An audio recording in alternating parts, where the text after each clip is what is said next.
Women reservation की बात हम कर रहे हैं। ये एक बहुत बड़ा कदम है और एक ऐसी मांग है जो न जाने कितने सालों से लगातार महिलाएं कर रही हैं। विधायी कार्य में जी। महिलाओं का प्रतिनिधित्व बढ़ना कितना बड़ा गेम चेंजर ये साबित होने जा रहा है। प्रियंका, पहले तो आप ये बताएं। नहीं, ये एक इम्पोर्टेंट मुहिम थी, एक इम्पोर्टेंट आस्क था और 25 साल से ये टाला जा रहा था। पर 2023 में जब ये पास हुआ था, सर्वसहमति से पास हुआ, यानी हिस्ट्री बनाई थी इस बिल ने कि सारे ही पक्षों ने इसके फेवर में वोट किया था।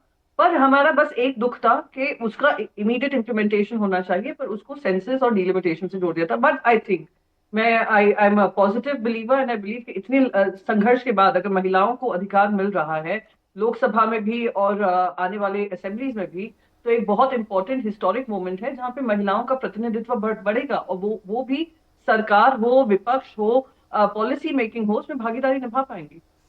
लेकिन लेकिन प्रियंका, क्या होता है ना कि आप और हम जानते हैं कि भारतीय समाज का ढांचा कैसा रहा है। एक वो जो विमेन स्टिग्मा है या वो टोकनिज्म है, कहीं कोई इस तरीके का कदम केवल टोकनिज्म बनकर ना रह जाए, ये एक बहुत बड़ी चुनौती है।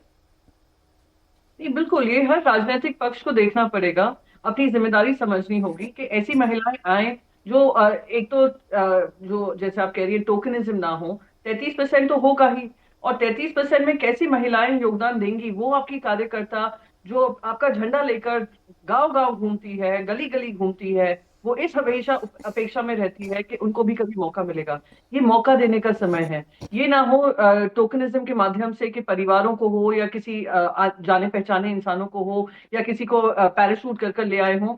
तो ये जो पार्टी की कार्यकर्ता है उनके साथ नाइंसाफी होगी, तो ये हर पक्ष की जिम्मेदारी होगी कि वो महिलाएं जो आपके साथ कंधे से कंधा मिलाकर चल रही थी, इस उम्मीद में कि उनको भी एक जगह मिलेगी, उनको भी ये जिम्मेदारी मिलेगी, वो पूरा कर पाएंगी।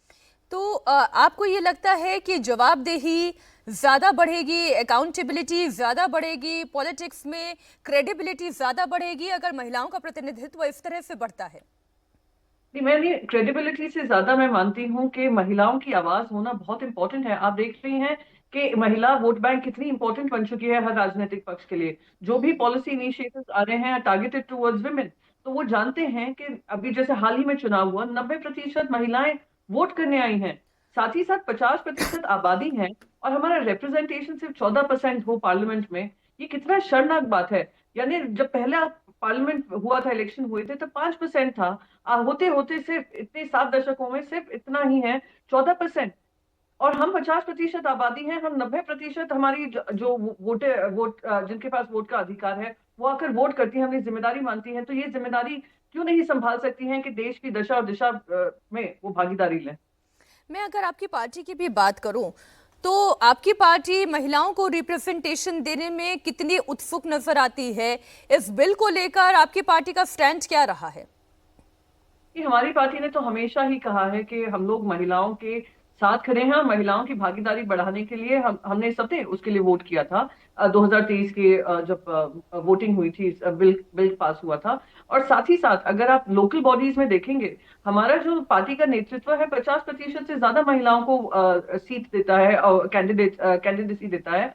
चैलेंज हर पार्टी का यही होगा कि आप ये एक ऐसी पाइपलाइन बनाएं, ऐसी महिलाओं के लिए कि वो लोकल बॉडीज से वो असेंबलीज में आने का एम्बिशन रखें, लोग असेंबली से फिर पार्लियामेंट में आने का एम्बिशन रखें।